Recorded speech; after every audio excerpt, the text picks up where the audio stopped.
Plaintiff Sequita Satcher and her son Amari say Amari's cousin is the defendant's son. And one day, while they were at Amari's father's house, the defendant's son broke Amari's cell phone. Sequita claims the defendant promised to replace the damaged phone, but has yet to do so she's suing. Defendant Kiana Wilson says she's a single mother of 3, and her 6-year-old, who is accused of breaking the phone, has been diagnosed with ADHD. However, Kiana insists on the day the phone was broken, there were other children present, and there is no proof that her son is the culprit. Start with you. I don't know her. I've never laid eyes on her, never had any contact with her. The only reason I'm here today is because her son and my sons are first cousin, and my son went to visit his dad for spring break. His dad? His dad went to visit his dad on spring break and used Facebook to call me to let me know that his cousin broke his phone. And I told him to talk to his dad to see if he could get it rectified before he gets back to Georgia. So Dad never did anything, so I called his dad and I said, hey, have you talked to Jaden's mom about Amari's phone? And he's like, well, me and her had a conversation, but it was like she wasn't gonna do anything. So he gives me her information and I text her, real nice text, trying to see, what she planned to do about Jaden breaking Amari's phone. That's incorrect. You got to finish. So she called me.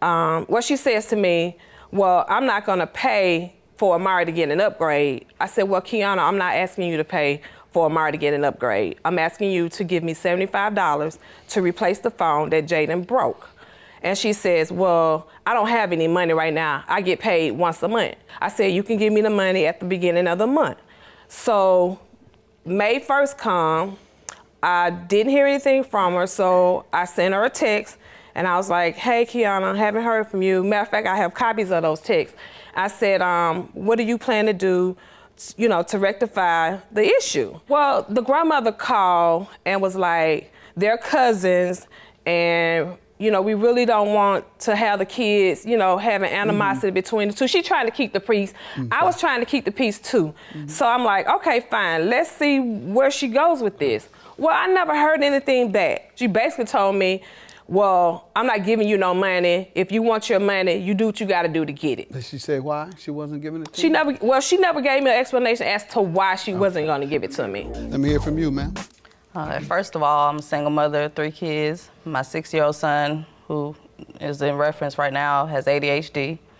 He went to his uncle's house, Amari's dad. He went to that home that day. His uncle brought him home that night. He was supposed to spend the night, but he brought him home that night and he said that Jaden had broke a cell phone.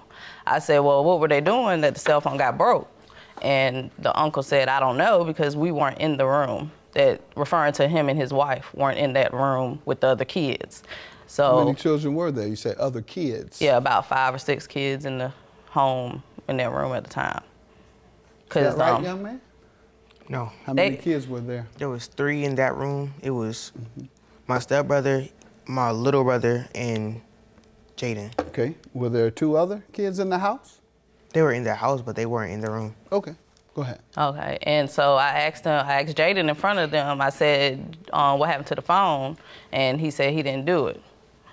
And so, I feel that they were blaming my son because he was the youngest in the house and he has an ADHD problem. And my thing is, the first time I heard about the cell phone was from the uncle. I didn't hear anything else from them because, I asked the uncle, did he want me to pay for it? He said, no, don't worry about it.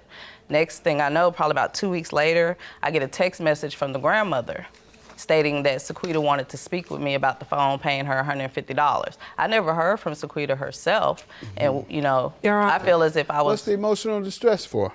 Your Honor, when she called me, I tried to call her. I never was able to reach her, and then when the grandmother gave her my number, she called me, and I have text messages. Got it. What's the emotional distress for? Because I originally asked her for $75 to replace his phone, and I didn't get it. And I live in Georgia. She lives in Alabama. I had to take off work to go down there just so I can get my money. To file a claim? To file a claim in her state where she lives. So that would be 1 day wage and transportation there, not emotional distress. All right. Who was supervising them again? His dad. Parents in the house. There were 2 grown people in the house. Room? Did he know that the child had ADHD? Probably so. I don't know. What did she do wrong? She didn't do anything wrong. Well, why are you suing her? I'm suing her, Your Honor, because first of all, this is her child. Her child breaks my son's phone. And I feel like if my son had broke her son's phone and she called me and asked me to replace it, being a parent that takes responsibility for their children's reaction, I would have gave her her money. I would have paid for her phone. And that sounds morally and logically right, but unfortunately that's not the law. Yeah. The law is you need to be quiet. The law is the person supervising has the duty to make sure nothing happens. And if the person supervising is negligent in the supervision, that's the person responsible, not her. She wasn't negligent in any way.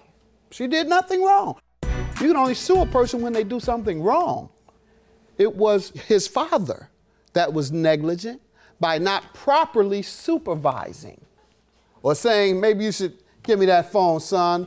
You all are in there playing. There's 3 of you guys or 5 of you all running around the house. Clearly they were running around because 3 were in one room, 2 were in another. Or you all stay in this room where I'm at and I can see you. How old is your son again? 6. Was he the youngest? No. How old was the youngest? The youngest was 5. My brother was 5. They're the He's not same. even supervising a Same. 5-year-old? He's negligent, man.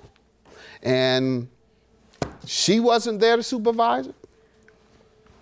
The father had the duty, the obligation, and the legal responsibility. When you send a child over to somebody's house, particularly a 6-year-old and 5-year-old, that person is responsible for what that child does. If that child went in and stuck his hand in the fire, you gonna sue her? No, sir. Can I say something? Sure.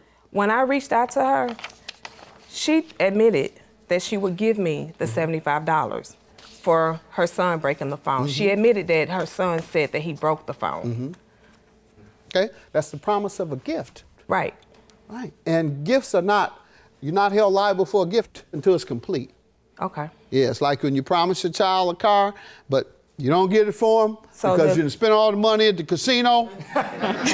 Child can't sue you. So with her telling me that she knew that her son broke this phone, she's still not responsible or liable? You're correct. She's saying, yeah, I knew my son broke the phone, but my son wasn't being properly supervised. And I did have text messages to that. Telling her that the Correct. son wasn't properly supervised. And that she You needed to get talk to that her message? uncle. I got a message that said that she would give me, that she's not gonna give me my money. I heard you the first time. Did you just hear my question to you? Yes, I did, Your Honor. All right, so did you get that message? No. That her son was not being properly supervised? No. Do you have that text? Yes, sir. Let's see it. Right here. Okay.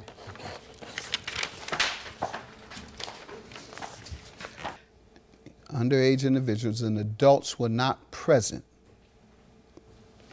She did make that an issue, ma'am. Have a good day. Claim dismissed. I don't have anything to say. I just feel like she should be more responsible for her kids' reactions. And I feel that her ex-husband should have paid for the phone because that's whose house he was at.